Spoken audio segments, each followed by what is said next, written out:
Hey guys, welcome to another episode of On Air with Owen. I'm your host, Owen Richards, and I'm looking forward to this one. We have a topic we've not had before, and I've got Chris Hatfield, who is the founder and coach at Sales Psyche, joining me. And today we're going to be talking about all things health, well-being, mental wellness and mental health in sales. And this is absolutely Chris's area of expertise. So Chris, firstly, thank you for joining us. How are you?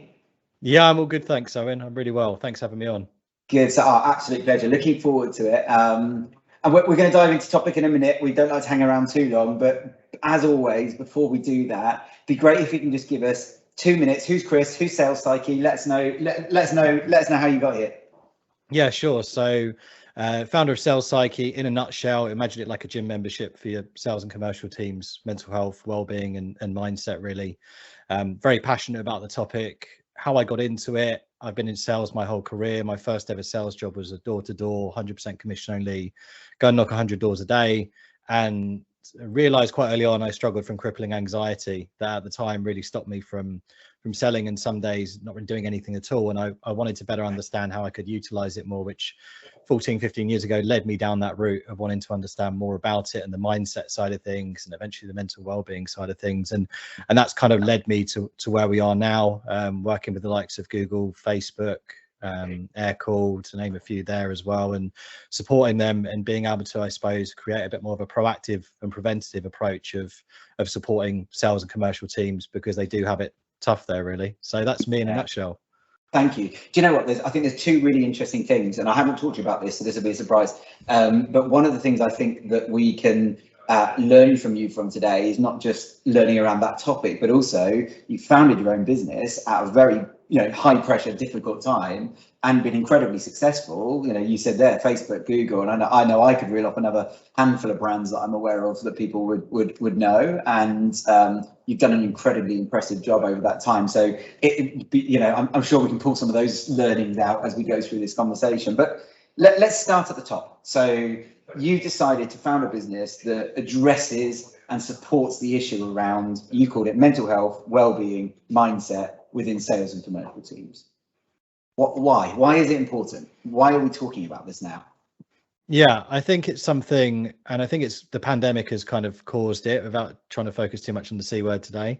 But I think what it did, it started to get people maybe to talk about it and notice it a bit more, and it not just be this nice add-on at the end of a conversation. But I still feel like it's very much from a reactive point of view. I mean, if you look at some of the surveys and studies, it costs billions of pounds a year for the economy in terms of presenteeism and people like even coming into work and not really being there. On average, 2 out of 3 sales reps say they're close to or experiencing burnout. For every 10 people, you're losing about 43 working days potentially a year, and around £16,500 per person as per 10 people as well. So there's not just this moral obligation, but there's this financial impact as well that's being had in the industry. And I think a lot of it is thinking about, okay, when you see someone's not performing, when you see someone maybe isn't motivated, or isn't the right cultural fit, the typical thing is to either throw more training at them, more like skill-based training, or remove them or put them on a PIP, for example. And I think there's so much more effective ways we can work around this to become more proactive and preventative, to avoid it getting to that point in the first place. Well, so you talked about, I think you said circa 15 years ago, when you realized that this was a thing, an issue, a challenge for you, and it was something that was in your life, and you don't choose for it to be there, it is there, but you were able to be self-aware enough to identify it. And you've obviously had a journey between that time and now, which has ended, or maybe the new chapter, it certainly hasn't ended yet, in you founding Sales Psyche. What changes have you seen over that period in the attitude, approach, mindset of employers and businesses around this topic? Because I'm guessing, like you say, the last couple of years has been a shift, but perhaps more reactive, which suggests to me that in the 10 to 13 years prior to that, you probably feel there wasn't enough of a shift, enough movement. Yeah, I mean, when I first started out, it was really hard to even diagnose exactly what was going on, because there wasn't any content out there, wasn't anyone talking about it, and it kind of, I suppose, I had to delve really deep into quite like hard theory and all that kind of stuff, because it wasn't being spoken about. I think in the last 5 to 8 years, it's spoken about a bit more, but still, I don't think, and one of the reasons for starting Sales Psyche was really tailored towards the sales and commercial team's world, as in A, how is it going to help me make money, and B, like that all sounds great, but you know, how am I meant to do that when I've got all these things going on each day? And I think there was a real lack of empathy towards those commercial teams around it. I think the topic itself it used to be seen as a bit of a nice to have.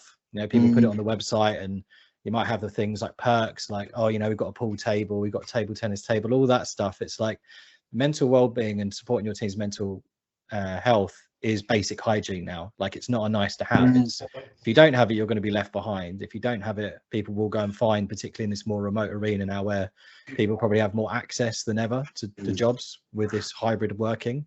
I think the companies that don't see it as an important thing will be left behind eventually, and those that want that support and want to be supported beyond just their number, but as a person first of all, will be able to see that.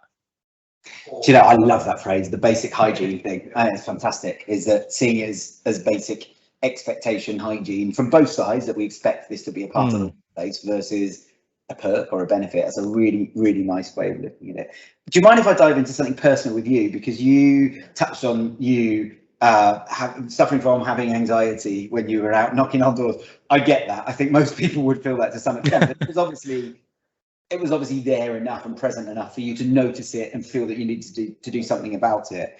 I'm guessing if I fast forward over a decade into you founding a business, that those feelings as anxiety don't necessarily just go away and disappear. You don't treat them and they're gone and you're okay now. They're things that you manage and that you learn about and that you find ways to deal with. Am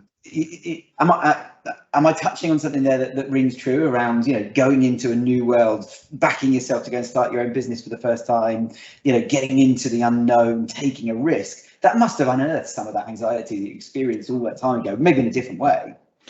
Yeah, and I think what was nice, actually, it didn't hit me in any way the same way it did the first time. And I think the biggest thing was that I've done with anxiety, and this is over a number of years, I'm not expecting someone to listen to this and switch their frame around anxiety or other things we might come across, like imposter syndrome and other bits.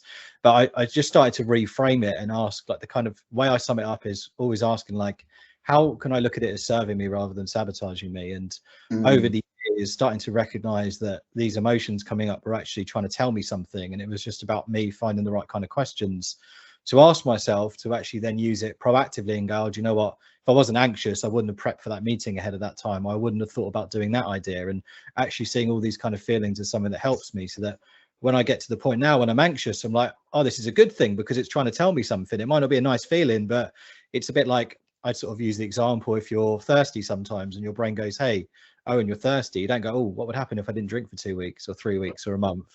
You go and get some water. And it's the same with kind of anxieties when it pops up, is rather than lingering on it, as going, well, actually, what is it trying to tell me, and how do I go and work on that to alleviate it and then make myself feel better and go, do you know what? I'm grateful for that feeling. That's a really interesting mindset. And so what we're saying is that it's not gone. It's that your response to it is different, and you embrace it, learn about it, and learn about yourself and how to deal with it, and how you harness that to become a positive rather than a negative. Yeah, exactly. It's you anxiety is there, and just like stress and all these other emotions, there to benefit us. We just, with certain emotions, have this negative perception of them, so that when they do come up, we get even more we're sort of fighting against ourselves almost when they come up, and that's what creates more stress by being stressed, or more anxious by being anxious, versus actually seeing it as a benefit. So you touched before on, I'm going to go back to your basic hygiene thing. You know, employers, businesses, now it's seen as basic hygiene. If you can't get away with not doing it, versus it's a perk or it's a benefit. I'm guessing there are businesses out there, and I'll caveat that by saying I'm not one of these people, but I'll play the role of that person for the sake of this conversation, who are skeptical about that. You think, God, the cost of employing people, the pain that we now have to carry, can't they deal with their own stuff? Leave it at home, all of those sorts of phrases, which no doubt you've heard a lot or talked about a lot over the years. What would you say to those people who think you just added a cost line, or you've added, resource, time, focus, attention on something that just isn't our problem and shouldn't be our problem? What's your argument in that discussion? Yeah, I mean, I could understand it because it, to a certain degree, sometimes it's a generational thing of, well, 15, 20 years, we weren't talking about this ago, but, maybe 100 years ago, we weren't talking about some things around like physical health and, understanding more about that aspect. And I think it's really important. The perception is sometimes, oh, if we talk about this, is it going to give people an excuse, or, is it? And I think how I use it a lot of the time is people seem to have this perception of, if you imagine you've got a scale, and on one side you've got vulnerability, on the other side accountability. And it's almost like people's perception in that mindset is, well, if we become more vulnerable and allow people to show that, we're going to make them less accountable for their jobs or their roles. But that isn't the case. You can still have someone accountable for their target and for their number, and still allow them to give them that space. It's not saying we expect you to not turn up every day, or expect you to, come in and not be your best. But what we are saying is, when you aren't feeling like it, we're going to be there to support you. And by the way, we've got these things in place to reduce the chance of that happening as well. And all I'd say is, if people aren't talking about it now, it's a bit like when we first started talking about physical health in the workplace. People weren't like, oh, do you know what? They're just going to say they got the flu or a stomach bug. Like, why should we be talking about this? It's not going to come in. That's happening right now. And it probably isn't the flu or a stomach bug. Well, it might be the flu, obviously, what's going on at the moment, but it's more likely that people are just relabeling it. And unless you talk about it, the more people are going to hide it, to a point where it becomes a problem, when they're not hitting target, where they leave, where they're not performing, and then it all comes out. It's interesting, isn't it? Because actually, if somebody doesn't want to be at work, whatever the reasons, they'll find a reason to not be at work. Yeah. The excuse doesn't really matter. They're not there, or they're there and they're not contributing. What we're talking about is solving the root cause of them wanting to be there as much as they possibly can be, and them not being there, and or being there and not contributing. Fewer days of the year, or no days of the year, ideally. But that's solving the problem, rather than trying to catch people out, finding the reasons why they might be using this excuse. Okay, we could argue that somebody could argue that you're adding a possible excuse for somebody who's not genuinely wanting to be there, but you've got to question why they don't want to be there in the first place, surely. Well, yeah. And also, I think if people are doing that and taking advantage, it's more about looking at yourself as a business and going, what kind of culture have we created? What kind of people are we hiring for people who are going to, take such a sensitive topic and take advantage of maybe your goodwill and do that? So it's actually more of an internal thing to look at and go, well, actually, it's a bit like a relationship. If someone's not treating you well, is like, and you're doing everything for them, is actually going, well, hang on, I'm accepting this. Like, I've created that environment as well for them to be able to feel comfortable to do it. So maybe they're not the right person. Yeah. So let's talk about some use cases, some scenarios that you're seeing in your day-to-day now that are up there, that are people that we should be looking, trying to look like, because it's easy to say it should be basic hygiene, but I guess if I'm a founder or a commercial leader listening to this, or I'm maybe an SDR looking for somewhere to go and work, I want to know what good companies do. I'd love to hear some examples of some of the basics that the companies just have to be doing now, in your view, and maybe some of the innovative things that some of the best are doing, or some of the creative ones are doing out there that maybe people haven't thought of. Yeah, I think with this kind of thing, first of all, the most simplest thing you can do is just not make it an add-on, but make it the forefront of your conversation. So even like one-to-one sessions, of actually starting with this rather than finishing with it. Like, don't go through performance for 45 minutes and go, oh, by the way, how are you? It's kind of like an add-on, and the question, how are you, is such a generic question to ask as well. So I think, we talk a lot about, from a sales perspective, of changing our questioning when we're prospecting, but I think as leaders, we always talk to our teams going, look, you want to get different information out of them. You need to be mindful, particularly on this topic, of different questions that you ask. So don't just go, how are you? And if you are going to ask it twice, because asking it twice actually shows someone you want to know, you're not just doing it as a polite thing. But even just changing questions like, what's on your mind? Or, Ollie Sharp from Salesforce does this on a scale of 1 to 10. How are you feeling? And just getting people to rank themselves. And Ollie actually has got to a point now where he does this with his team from a MEPS perspective, which is like a mental, emotional, physical, and spiritual.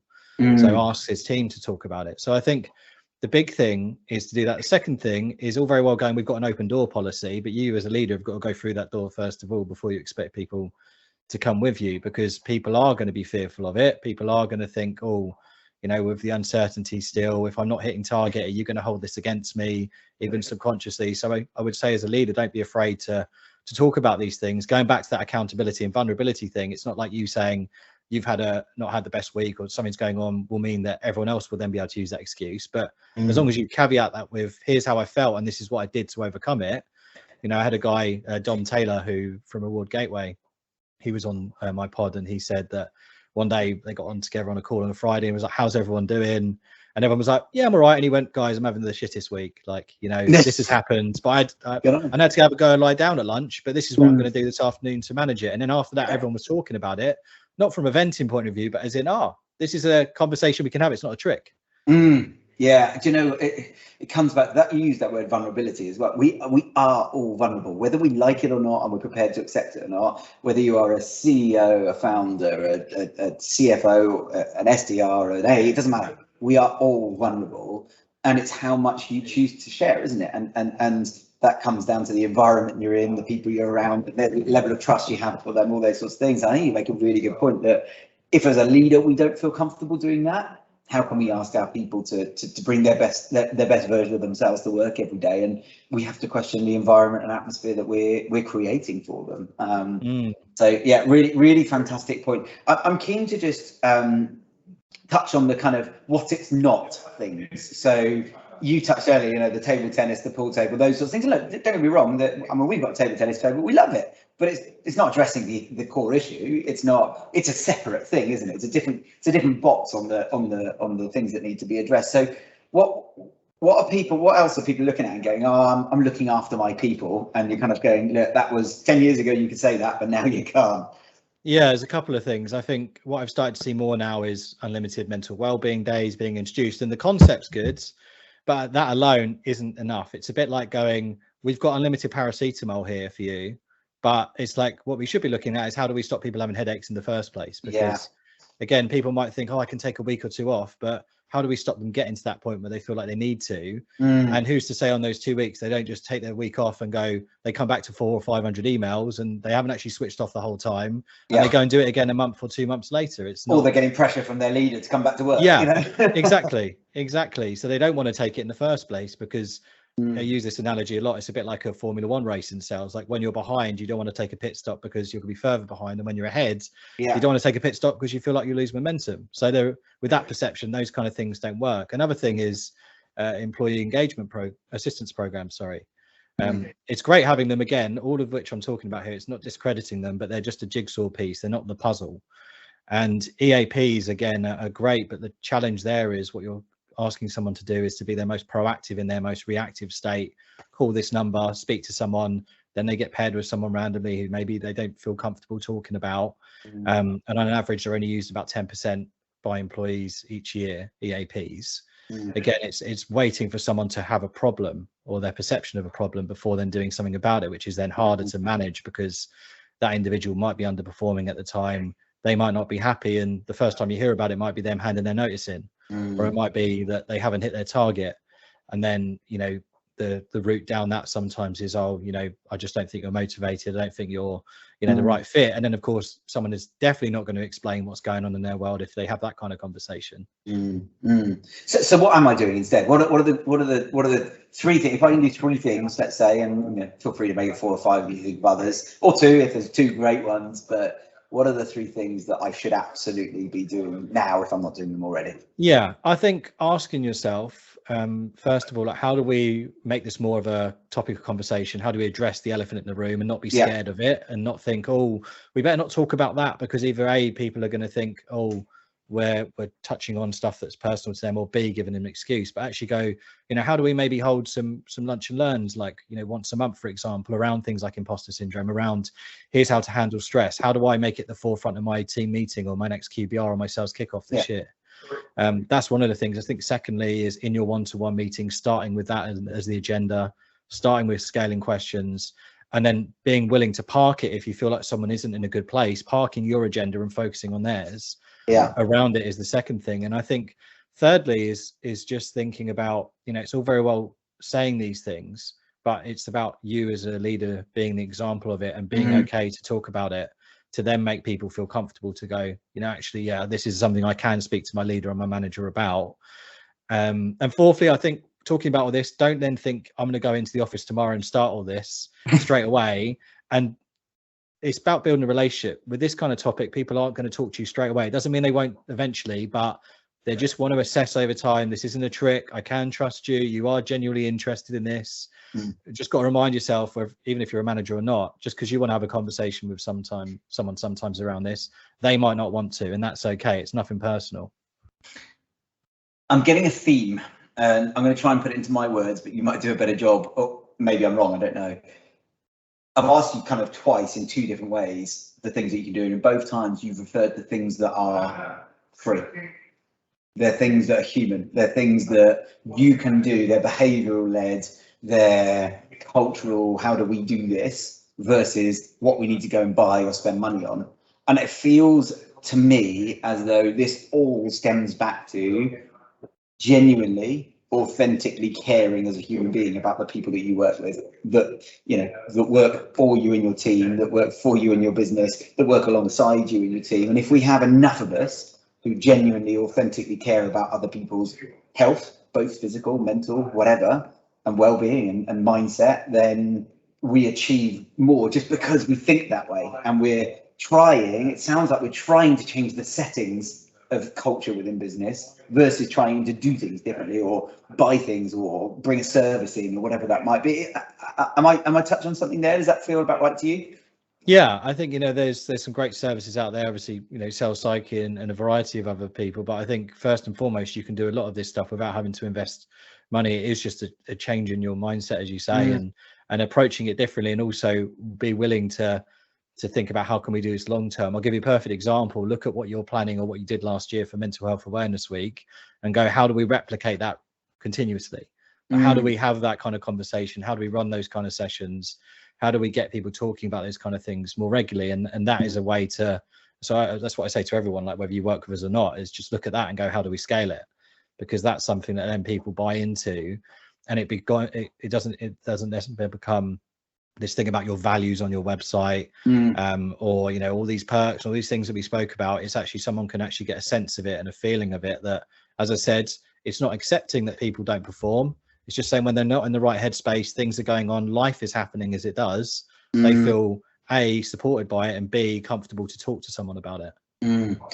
And mental health particularly is something that generally you don't fix. It's not something that you have an issue with, have a challenge, and you like you cut your leg, you put a plaster over it, you stitch it up, whatever it might be, it heals. You might have a little bit of remnants and scar tissue there, worst case scenario, maybe it goes and fades over time, but generally speaking, it's never going to be there. I'm never going to notice it. Mental health seems to have an ongoing feel to it, whereby you've got to manage it. So I think it's interesting to see how leaders are approaching that differently, in so much as, are they aware of that? Is this now a shift and we're going to continually do it? Or are the people still thinking, oh, I've got to do it because there's a pandemic, I'll do it for a while, we'll try something and then see if it works, and then switch it off and that sort of stuff? Have we got that mentality still, or are people moving fast enough? I think there's a lot we can take from physical health. I mean, you mentioned there about a plaster, but it doesn't mean just because you put a plaster over it, you're not going to get ill again. Like, if you look at physical health, it's, sometimes they get asked the question of, oh, well, you can work on all of this, you can do all these things, and you're still going to have a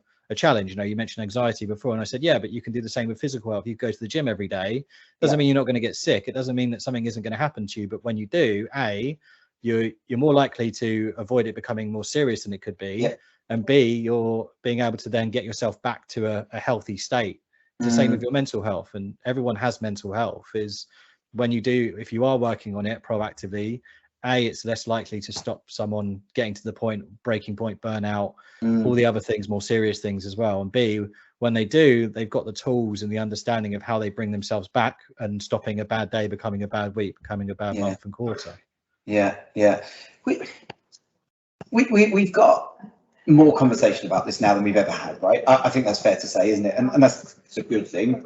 We still don't have enough, and I think there will be people who listen to this who are absolutely in agreement with everything we say, and I still think there'll be people who maybe agree with a lot less of what we're saying and you're saying, and who feel that the way we did it 20 years ago. And one of the arguments might be that, well, there are more people with mental health issues now. 10 years ago, nobody told me there's anything wrong. There can't have been anything wrong with them, but now everyone's got something wrong with them.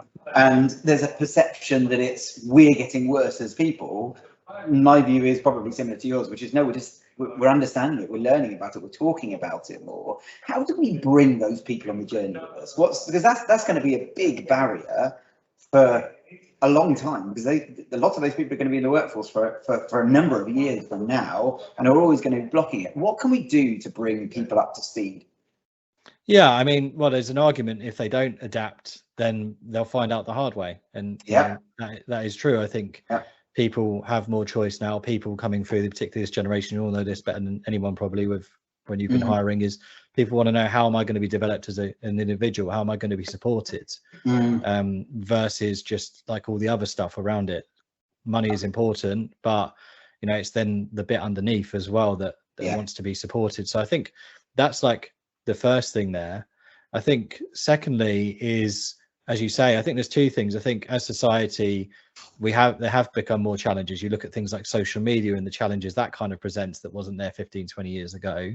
But also we're just better at labeling it now. People are better at understanding it and talking about it. It was probably happening 15, 20 years ago. I mean, I'll use an example of other things that are obviously not related to mental health side of things, but if you look at people with like ADHD or bipolar, like when I went to school, they were just labeled as the naughty kid.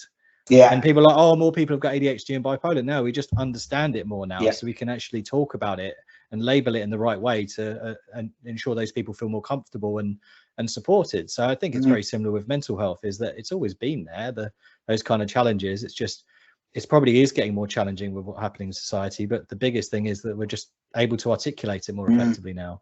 And this is a societal issue around education, isn't it? It's around educating, even going back to, I don't know what age you are, but going back to school, I can't imagine going to my teacher and saying, I feel like I might be depressed, or I'm feeling really anxious, or I feel like some mental health challenge, and feeling like that would be anything other than judged, frowned upon, questioned.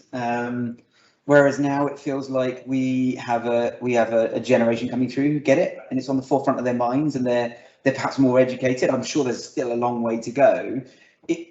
I'm not just talking about education in school either. I'm talking about education in society. I'm talking about the way that we treat it from an NHS perspective and a health services perspective. And of course, employers, for anybody over the 18 in the age, in the workplace, they spend so much time at work. It has to be something that employers are educating people on, surely. Yeah, I mean, even now, you mentioned earlier about the thing is, why can't you leave it at home? Well, people are working from home, so it's even more so challenging. They can't, because it's going on, and these challenges are happening. And if we're probably being asked more than ever now to more from our employers of what they want from us, particularly as salespeople. And by the way, salespeople are 3 times more likely to struggle with their mental health around that. It's natural. And I think, when you look at the amount of companies that are investing, like VCs, and the targets are going up and up and up, you're asking someone to run a bigger and bigger race each year. And you've got to be willing to go, well, what kind of, not just from a tech stack point of view, but if you're looking at that going, well, what kind of training are we giving them for their mind? If you're asking an athlete, if you look at British cycling, if you look at rowing, when people like that came in, they actually looked at it and went, what can we do from the mindset point of view, not just from the equipment side of things. Yeah. And the marginal gain stuff on the stuff that they take into it. That is a really good point. And some of the basic stuff that employees that we can get right around treating people well, giving them security in contracts, giving those sorts of things, putting them in a place where they feel safe, secure, giving them a good leader. All of these basic things are things that we should be doing, but they have such an impact on how people feel every day. So that is, again, really, really interesting topic. It's interesting because we've got on half an hour or so, we haven't really touched on, you said the C word earlier, and you've just brought in the word pandemic for only the first or maybe the second time. One of the things I was really conscious of with this, and I think it'd be interesting to get your thoughts on this, is around how it feels like mental health and the pandemic have somehow been linked. Our point earlier, it's always been there. It's not a new thing, but it's been highlighted, it's been magnified because of the pandemic. And talking about the subject, I was really conscious not to make it about COVID, not to make it about the pandemic, because I think in many ways that undervalues it. It almost suggests that it will go away when the pandemic goes away, and it will get better as the pandemic, but it won't, not unless we're changing the core realities of what impacts on it. And that whilst the pandemic has been a catalyst for some people feeling worse, it didn't cause it in the first place. You know, these are people that have other things in their life that are impacting on them, including work, including home life, all those sorts of things. So is it, you know, is that a healthy way of looking at it? Because I don't want people that come out of this thinking, well, it's all been made worse by the pandemic. No, it's already something we had to address before that. Yeah, I think it's always there. I think I use the saying of it sort of lifted a veil almost around mental health. Is I think what it did, it forced a lot of people to slow down, a lot of people to spend more time with their own thoughts and themselves, which probably then brought out a lot of these kind of home truths of how they're actually feeling versus going out every night and sort of, you know, finding these vices that can sometimes help you switch off from that, or being in an office where everyone else is feeling great, so therefore you catch that kind of infectious feeling around it. But I think what it's done is just held a mirror up to a lot of people and actually made them realize in a good way, made them realize, not in a good way obviously how they're feeling, but in a good way of actually going, oh, do you know what, this is something that you know, I need to speak to someone about, or I need to work on. And I think companies as well actually going, oh, this is something we need to do. I mean, even if you look at the balance now of this argument of getting people in the office versus allowing people to work from home and the hybrid. I mean, I was talking to someone the other day and saying, well, those companies that want people in the office, what you should think more about is how do we inspire people to want to come in and less about forcing them to come in? Like, how do we create that culture around it? So yeah, I completely agree with what you said there. Yeah, interesting. And I want to just touch back on what you said before. Salespeople, you said I think 3 times more likely to suffer from mental health challenges. That fit in the workplace? That fair? Was that the right data? Yeah. So 2 questions on that. One, where have we got that data from? What's it made of? What brings us to say that? And 2, why? Why do we think that is? Yeah, it was an Uncrushed survey, I think, that found that. Why? I think in life we are habitual creatures. About 50% of our daily routine is made up by habits, and we love to know how we can control things, particularly our primal mind, which is where all the emotions sit and makes up to 90% of our decision making. You go into sales, not every day is the same. You've probably got about 5-10% control of the variables on a daily basis. And you're always thinking about the next deal. I mean, I was speaking to a sales director and he said that someone came to do his kitchen and he finished his kitchen. He went, I'm jealous of you. He said, why? He said, well, you do a job and you're done. You're like completed, but I'm never done. I've always got something more. And, you know, if I've had a bad month, I can't dwell on it. I've then got to go into another one. If I've had a good month, I'm then thinking, oh, how do I keep the momentum? There's just so many variables that can cause that kind of uncertainty, and that feeling I think people, when they aren't doing well, particularly struggle with is, oh, I just got to keep going and keep going. But of course, sales is just like a condensed version of life, really, isn't it? And I think a lot of people kind of forget that is you don't just have a good day in life and go, well, I've completed it. You know, you've got another week to go, another year, and you are going to have ups and downs. And sales is kind of condensed. What might happen in a year or 2 in life might happen in a week within sales. Yeah, I love that. It's a really interesting observation. Thank you, because I think that provides some context around why it's such an issue and why you're so focused on the sector as well. Chris, I think it's a really interesting discussion. I'm not sure if I missed anything or there's anything else from your work that you're doing right now that you think the audience would benefit from understanding more about, or us discussing quickly. I think just one of the biggest things, like I talk about this a lot, and people say, like, okay, what can I do, like a practical term? I think a big focus for anyone listening to this is focusing on the conversation you have with yourself, because this is where a lot of these challenges and things that we maybe have alluded to around limiting beliefs and stress and anxiety can come from. Is on average, I mean, we speak about 130 words per minute. We type about 60. Rap God Eminem, one of the fastest songs, 260 words per minute. On average, our self-talk is 800 to 1,200 words per minute. So if you imagine putting yourself on times 10, if you watch yourself back in a meeting and put on times 10, that's what's going on every single day in your mind. So there's no wonder there's so much sort of challenges and things going on and people struggling to switch off. The big thing to focus on is the questions you're asking yourself and avoiding statements. So I think one little practical thing just from what we discussed is always asking yourself, what's the question here? If you get into the headspace of I'm not going to have a good month, I'm not going to have a good day, I'm not going to hit target, this demo is not going to go well, is how can I have a good day? How can I have a good month? I use the analogy, our mind's like a Google search engine. So anything you type in, they'll come back with evidence. If you type in a statement, the earth is flat, for example, Google will tell you all the evidence to say the earth is flat. If you ask it a question, it will come back with possibilities. I love that. I love it. But you know what? We had a board meeting this morning, and we had a really big learning from December. This validates exactly what you're saying there, which is we have been trying to hit a certain target within our business for a period of time. and the narrative in the weeks leading up to us achieving it changed from can we hit it to how do we hit it. So we had a conversation, a group of people sat down and went, okay, we have to do this before Christmas. How do we ensure that we don't leave anything behind, that we make that happen, versus can we do it? Can we do it? And the ideas that came off the back of that were so much more creative, so much more innovative. They pushed the boundaries. They said they came up with ideas that would otherwise normally have gone, no, we can't do that. And they went, okay, well, how do we do that? And it's that way of asking questions is really powerful. So totally agree with what you're saying there. Chris, thank you. I think it's been a really interesting topic. Before we wrap up, who should be talking to you? So from an employer or company perspective, what sort of organizations do you help? What can you help them with, and how can they get in touch with you?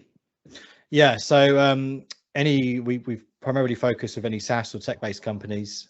We work in the UK, US, Canada, pretty much globally, with some of the teams that we work with. Why we're there, I mentioned obviously a lot of things you can do for free today, which I think are the kind of fundamentals. But what we help companies do is I use these 3 A's, like attention, awareness, and action. So first of all, bringing attention to some of these topics, raising levels of self-awareness, and giving them the tools to take action from individual and a manager point of view. But we're there to provide that kind of proactive and preventative approach to educate and help people understand how to manage this effectively, and provide them with support as well if they need to come and speak to someone confidentially around it also. If people want to find out more, find me on LinkedIn, Chris Hatfield, not Hadfield, not the astronaut. And the website is Sales Psyche, which is psyche.co.uk. Fantastic. Chris, thank you so much for sharing your thoughts and ideas with us today. Really appreciate it. And hopefully you'll come back on one time in the future and we can talk about how things have improved once more. Definitely. Thanks for having me, Owen. Thanks.